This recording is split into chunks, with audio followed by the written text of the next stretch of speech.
নিতাই গৌর প্রেমানন্দে হরি বল। তো আপনাদের সকলকে স্বাগত জানাচ্ছি আমাদের আদরের কানাইলালের চ্যানেলে। তো আগামীকাল 16ই আগস্ট 2024 কালকের পবিত্র রোপণী একাদশী। তো এই পবিত্র রোপণী একাদশীর দিন থেকে শুরু হবে ঝুলন যাত্রা। তো সেই ঝুলন যাত্রার জন্যই আমরা এই গোপালসোনার যে সিংহাসন এবং এই দোলনা রয়েছে এইগুলোকে পরিষ্কার করব।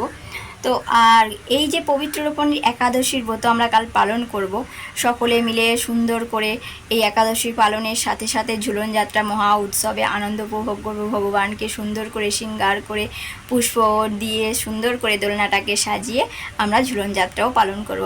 আর এই চ্যানেলে আপনারা পেয়ে যাবেন এই পবিত্র রোপণী একাদশীর ব্রত মাহাত্ম্য।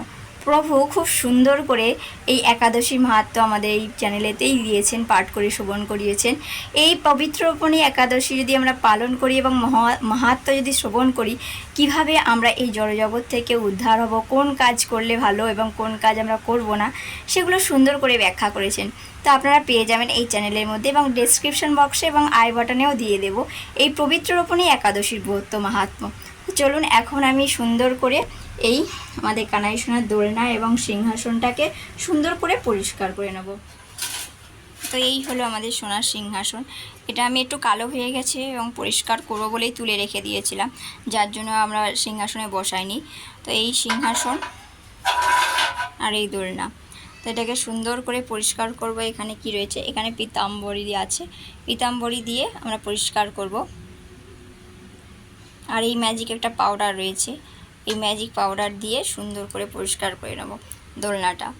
ঝুলন যাত্রা মহা উৎসবের মাহাত্ম্য রয়েছে, কিভাবে মা যশোদা এবং গোপীগণরা সুন্দর করে লতা পাতা দিয়ে ব্রজে সুন্দর দোলা সাজিয়েছিল। সেই দোলাতে রাধা মাধবকে বসিয়ে বা শ্যাম সুন্দরকে এবং রাধারানীকে বসিয়ে কি সুন্দর দোলা দিয়েছিল।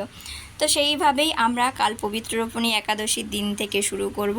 চলবে বলরাম পূর্ণিমা বা রাখি পূর্ণিমা, বা এটাকে বলা হয় ঝুলন পূর্ণিমাও বলা হয়। তো চলবে এই পূর্ণিমা পর্যন্ত, অর্থাৎ সোমবার পর্যন্ত চলবে। 19শে আগস্ট 2024 এই ঝুলন পূর্ণিমা বা রাখি পূর্ণিমা বা বলরাম পূর্ণিমা তিথি পর্যন্ত আমরা এই ঝুলন যাত্রা মহা উৎসব পালন করব। তো সুন্দর করে এগুলোকে পরিষ্কার করে নেব, পরিষ্কার করে নিয়ে সুন্দর করে সাজাবো। কালকে যেহেতু ঝুলন যাত্রা বসানো হবে, তো সেই জন্য সুন্দর করে সাজানো হচ্ছে। তো আপনারা অবশ্যই দেখতে পাবেন আমাদের কানাইসোনার চ্যানেলেতে ঝুলন যাত্রাতে কানাইসোনাকে কী সুন্দরভাবে বসানো হয়েছে, কী সুন্দরভাবে শৃঙ্গার করা হয়েছে, সমস্ত কিছু দেখতে পাবেন। তো চলুন কালকে সবাই মিলে এই মহা উৎসব পালন করি। আপনারা সাথে থাকুন। রাধে রাধে, নিতাই গৌর প্রেমানন্দে হরি বল। জয় জয় ঝুলন যাত্রা মহা উৎসব কি, জয় পবিত্র রোপণী একাদশী কি, জয় জয় নিতাই গৌর প্রেমানন্দে হরি বল। তো আমি সিংহাসন এবং দোলনাটা পরিষ্কার করছি এবং তার সাথে সাথে এই ঝুলন যাত্রার মাহাত্ম্যটা একটু ছোট্ট করে আমরা এখান থেকে জেনে নেব।